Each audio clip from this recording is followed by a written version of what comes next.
Hey guys, Andy here from Mediocre Hobbies, bringing you a particularly cool video.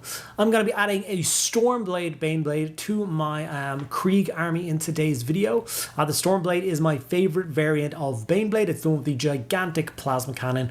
It's the only one they left out of the plastic kit, which drives me absolutely insane because I would have loved to have a full plastic kit, but I'll make do with this one.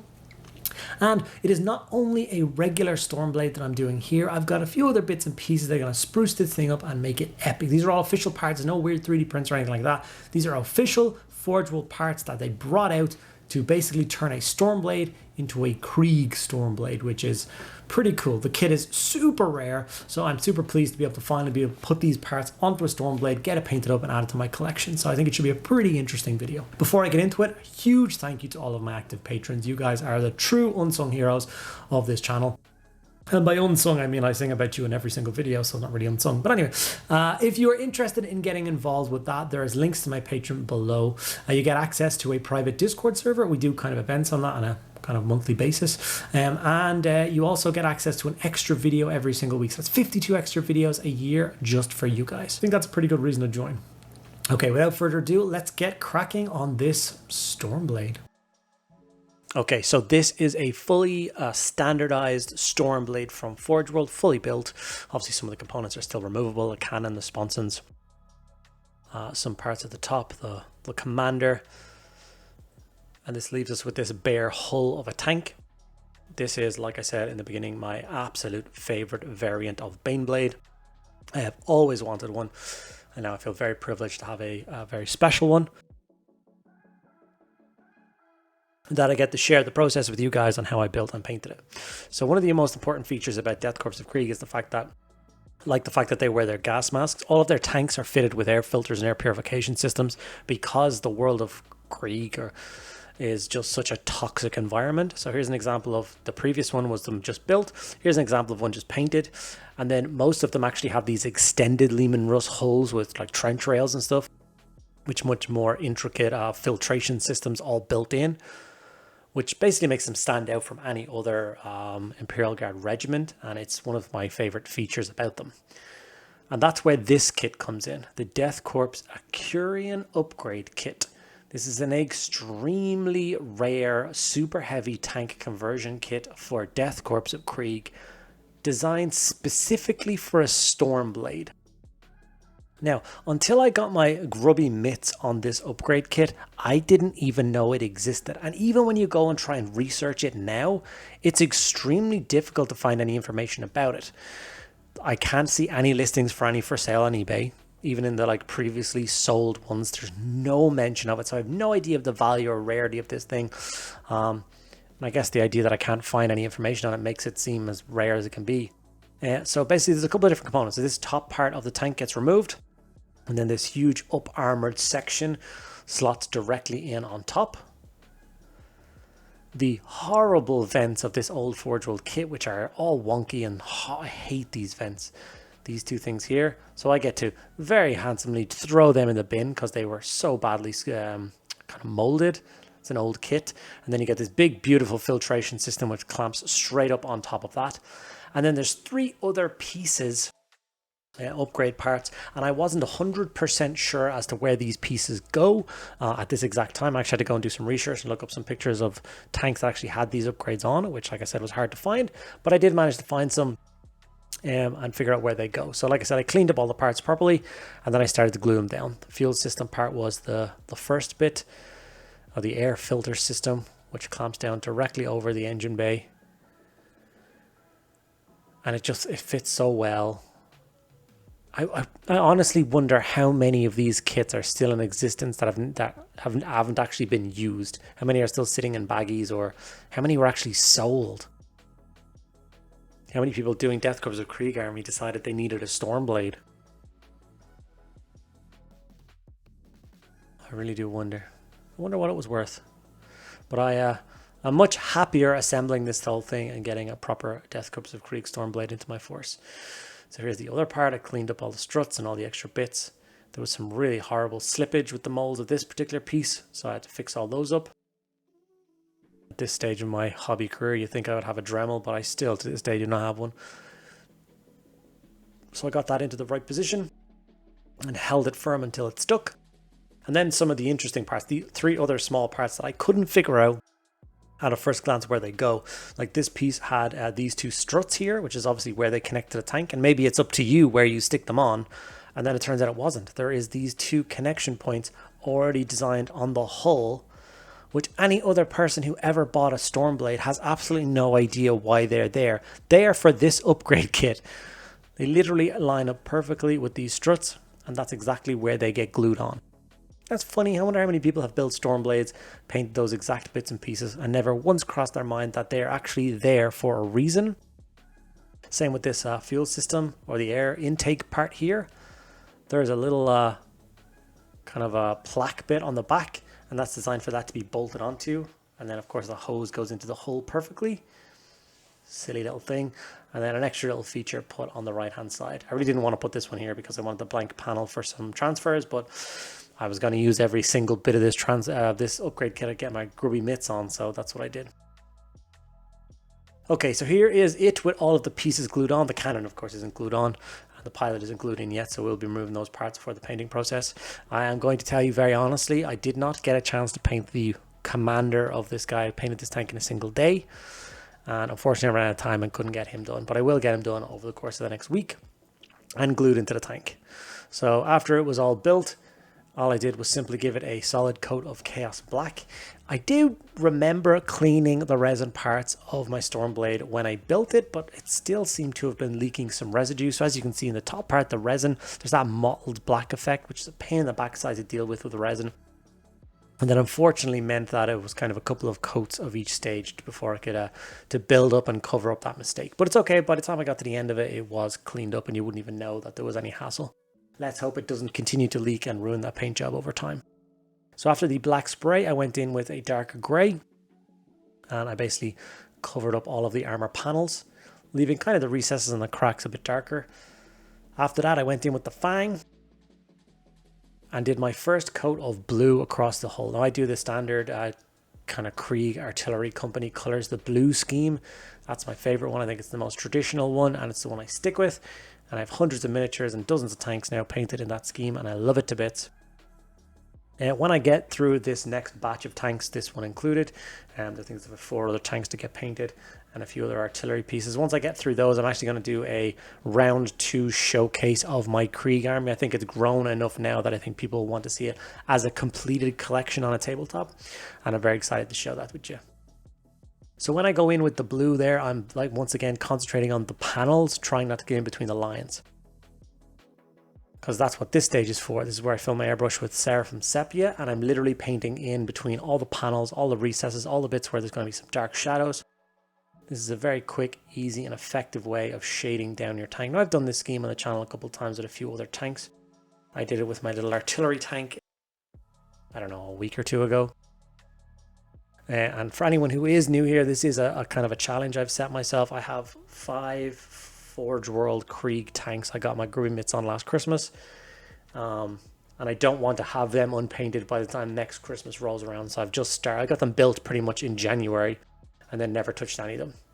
I think that's extremely uncool. So I'm now going to go back through and get them all painted up. I did the Thunder Siege tank last week, and now I'm doing my Stormblade this week. I've got a few other special tanks lined up to show you guys, and I am very excited to show them to you. Okay, after the sepia is dried, this is where I go in with the Fang again, but this is where I am the most precious and the most careful with my airbrushing.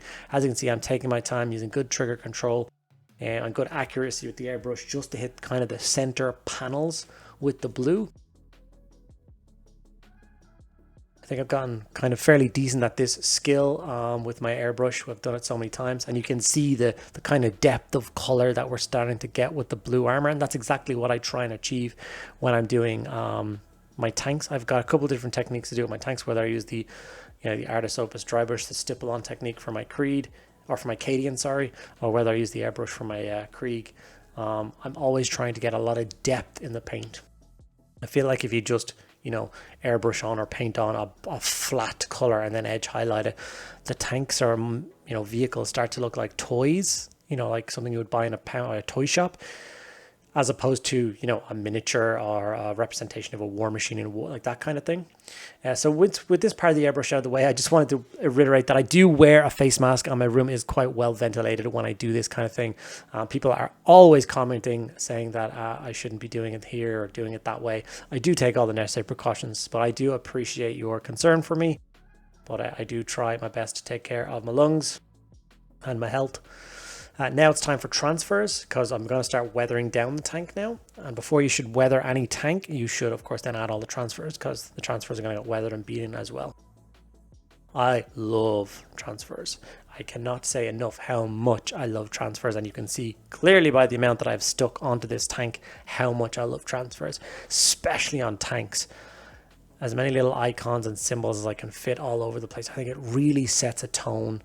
You see any actual historical tanks, they are covered in symbols, little writings, which may mean nothing to that tank crew, but when a tank mechanic sees it, like, okay, it's got that engineer, or it's got that map, okay, I know how to fix this, or I know what it needs, or oh, this is from that regiment or that. Even things like putting the number 13, which is like the regiment that this guy belongs to.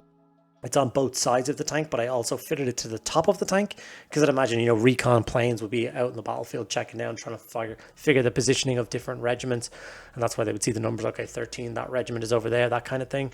So I try and add just kind of a sense of realism to some of the tank markings. I also chose my Dominatus name, so that's what this guy is called, this big brute, because it does dominate a battlefield with a plasma cannon that big. And after that, like I said, it's time to bring in the weathering. So I brought in some the Fang paint once again, and some Leadbelcher paint. And I just used this sponge technique to sponge on first the Fang and then Leadbelcher. And I'm just adding a little bit of chipping and a little bit of weathering to the perfect coat of blue paint. Sometimes I feel like this isn't for everyone, but I do like the idea of, like I said, the depth of color. After I've done the stippling, I go in with a large flat dry brush, and I do dry brush the entire tank with Leadbelcher very lightly. I'm just trying to catch rivets and sharp edges on the tank. As you can see, not a lot of paint is coming off with each pass, but it is giving the, you know, the rough and ready look of a military tank. I do actually forget to show the fuel barrels being painted on the back of this tank, but at some point during this video we'll see that they are red. So at some point I grab myself a Flesh Tears red contrast, paint the barrels in that, and then dry brush them silver again just to weather them in and match them in with the rest of the tanks. But I did forget to show you guys, so I do apologize. So it's at this point that I am really liking how the tank is looking, and now it's time to use the plasma glow. I didn't follow the steps exactly, I just kind of I did a mediocre version of their job, but I did copy the techniques from a Squidmar video where they're painting up the beautiful Titan diorama they did. I learned from those guys there. So a coat of red, airbrush on some white, and then they use a fluorescent orange. Well, I have the Green Stuff World Intensity inks, so I grabbed a pot of that and airbrushed that over the white again, and it gave me an absolutely stunning orange color. I loved how it looked. Doesn't look as good as theirs. They go in with some more like black paint on the manifold, that kind of stuff, give you a bit more depth. But for me, I absolutely delighted with how this orange turned out. I think it looks fantastic, and it really does help to make this tank pop. With every other tank in my Krieg army, it has a huge chevroned dozer blade. And I was really nervous about my tank being a really dull scheme without that beautiful dozer blade. So obviously the cannon on this tank is going to be that pop of color, so that made me very happy. Same thing with any lenses or lights that I found on the tank. I just gave those things a coat of solid white, and then I went back in with that Intensity ink orange and gave them a coat just to make it all tie together and fit in kind of the way I wanted it to.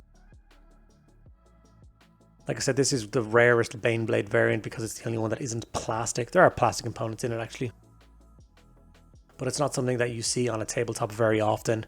Yeah, and obviously I'm starting season 2 of my battle report series soon, and I definitely want to field some kind of more interesting and exciting vehicles and units for you guys to check out. Even some Legends units. I'm not here to show you guys how to play in tournaments or anything like that. So I think seeing some more interesting vehicles and units I think would be very exciting, and hopefully draw some of you guys in. So here is the finished Stormblade for my Krieg army, minus of course the commander that I did not get around to painting. And the last thing that I'm going to do, which is what I do with all of my Krieg, because like I said, it's a hostile wasteland. These guys are all trench fighters, so there's always lots of explosions, a lot of earth in the air exploding upwards. So I'm going to add in my standard weathering, which is just some rust pigments. And I'm going to feed those in some of the cracks along the bottom of all the hull, all the tracks, and then kind of corners and rivets and bits and pieces like that across the entire hull. You can do less or you can do more. You can choose not to put this in at all. I actually really did like how it looked before it, but every single other Krieg tank that I have has got the same weathering, and of course I wanted to tie in, so I'm going to do the same thing. And people have always asked me, what the hell do you do with the pigments afterwards? Do you seal them in? And the answer is, yes, I do. Sometimes I can just leave them as the bare powder if it's a scenery piece or something I'm not going to be touching an awful lot, but because this is a game piece I definitely want to see on the tabletop, after I've applied all of the pigment, I then go in with a coat of Mediocre varnish, which is a satin varnish, matte varnish if you will, sorry, and I give the tank an entire coat of that. Unfortunately, it does dull down the look of the weathering just a little bit, but I'm okay with it. And with that, this is the final result, fully dried, fully built, fully painted Stormblade with the very rare super heavy tank upgrade kit from Forgeworld. I can't even remember this kit being in service. I don't know, it's probably been 20 years since it was sold. So like I said, I'm super excited to see it fully finished, and in my collection I feel very privileged to have this tank and have this upgrade kit. So yeah, I hope you guys enjoyed this kind of interesting take on a Stormblade, and I'd really like to know if you'd like to see more. Like I said, I've got a couple more Forgeworld tanks to share with you guys if you're interested, so please let me know. Okay, so I did manage to complete the Stormblade. This is Friday. This video is out tomorrow. I painted this entire tank in one day. So it's another kind of push for me. I did it last week with that night, and that also nearly killed me, but gotta put out the content, man. Gotta put out the content. So I did manage to get it finished. I'm super pleased with the final result. I love that the upgrade parts that have been out of date for so long have finally made their way onto the tank that they were designed for, instead of being unloved and left in a drawer for another 20 years. So yeah, I finally have a Krieg Stormblade in my collection. If you enjoyed this video, make sure you give it a like, subscribe to the channel if you're not already. It really does make a huge difference. Ask me any questions you want in the comments below, and I'll get back to each and every one of you guys. Thank you guys so much for sticking around to the very end of the video. I'll see you in the next one.